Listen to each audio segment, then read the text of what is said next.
E, quando se aproximaram de Jerusalém, e chegaram a Betfagé, ao Monte das Oliveiras, enviou, então, Jesus 2 discípulos, dizendo-lhes: Ide à aldeia que está defronte de vós, e logo encontrareis uma jumenta presa, e um jumentinho com ela, desprendei-a, e trazei-nos. E, se alguém vos disser alguma coisa, direis que o Senhor os há de mister, e logo os enviará. Ora, tudo isto aconteceu para que se cumprisse o que foi dito pelo profeta, que diz: Dizei à filha de Sião, eis que o teu rei aí te vem, manso, e assentado sobre uma jumenta, e sobre um jumentinho, filho de animal de carga. E, indo os discípulos, e fazendo como Jesus lhes ordenara, trouxeram a jumenta e o jumentinho, e sobre eles puseram as suas vestes, e fizeram-no assentar em cima. E muitíssima gente estendia as suas vestes pelo caminho, e outros cortavam ramos de árvores, e os espalhavam pelo caminho. E a multidão que ia adiante, e a que seguia, clamava, dizendo: Hosana ao filho de Davi, bendito o que vem em nome do Senhor. Hosana nas alturas. E, entrando ele em Jerusalém, toda a cidade se alvoroçou, dizendo: Quem é este? E a multidão dizia: Este é Jesus, o profeta de Nazaré da Galileia. E entrou Jesus no templo de Deus, e expulsou todos os que vendiam e compravam no templo, e derribou as mesas dos cambistas e as cadeiras dos que vendiam pombas. E disse-lhes: Está escrito: A minha casa será chamada casa de oração, mas vós a tendes convertido em covil de ladrões. E foram ter com ele no templo cegos e coxos, e curou-os.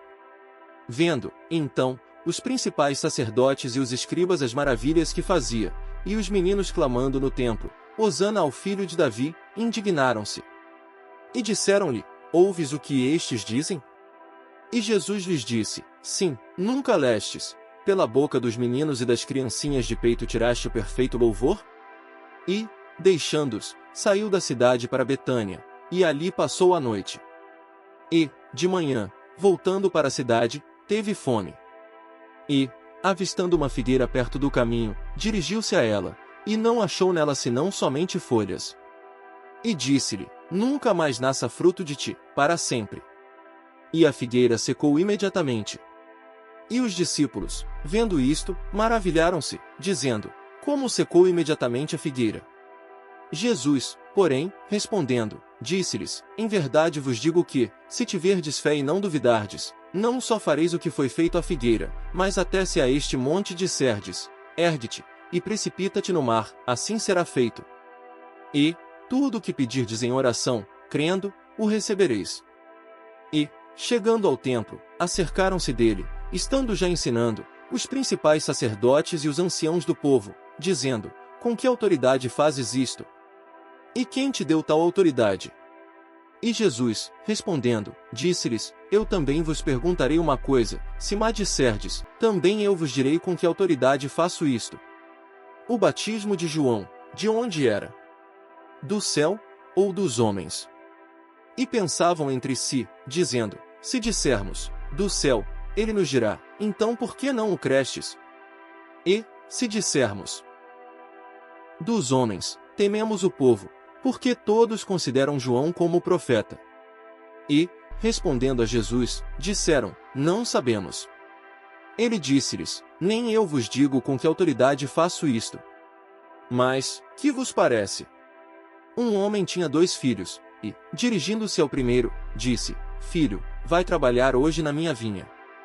Ele, porém, respondendo, disse: Não quero. Mas depois, arrependendo-se, foi. E, dirigindo-se ao segundo, falou-lhe de igual modo, e, respondendo ele, disse: Eu vou, Senhor, e não foi. Qual dos 2 fez a vontade do Pai? Disseram-lhe eles: O primeiro. Disse-lhes Jesus: Em verdade vos digo que os publicanos e as meretrizes entram adiante de vós no reino de Deus. Porque João veio a vós no caminho da justiça, e não o crestes, mas os publicanos e as meretrizes o creram. Vós, porém, vendo isto, nem depois vos arrependestes para o crer. Ouvi, ainda, outra parábola: Houve um homem, pai de família, que plantou uma vinha, e circundou-a de um valado, e construiu nela um lagar, e edificou uma torre, e arrendou-a a uns lavradores, e ausentou-se para longe. E, chegando o tempo dos frutos, enviou os seus servos aos lavradores, para receber os seus frutos. E os lavradores, apoderando-se dos servos, feriram um, mataram outro, e apedrejaram outro. Depois enviou outros servos, em maior número do que os primeiros, e eles fizeram-lhes o mesmo. E, por último, enviou-lhe seu filho, dizendo: terão respeito a meu filho. Mas os lavradores, vendo o filho, disseram entre si: este é o herdeiro, vinde, matemo-lo, e apoderemo-nos da sua herança. E, lançando mão dele, o arrastaram para fora da vinha, e o mataram. Quando, pois, vier o senhor da vinha, que fará aqueles lavradores? Dizem-lhe eles: dará afrontosa morte aos maus, e arrendará a vinha a outros lavradores, que a seu tempo lhe deem os frutos. Diz-lhe Jesus: nunca lestes nas Escrituras: a pedra, que os edificadores rejeitaram, essa foi posta por cabeça da esquina, pelo Senhor foi feito isto, e é maravilhoso aos nossos olhos? Portanto, eu vos digo que o reino de Deus vos será tirado, e será dado a uma nação que deu os seus frutos. E, quem cair sobre esta pedra, despedaçar-se-á, e aquele sobre quem ela cair ficará reduzido a pó. E os principais sacerdotes e os fariseus, ouvindo estas palavras, entenderam que falava deles. E, pretendendo prendê-lo, recearam o povo, porquanto o tinham por profeta.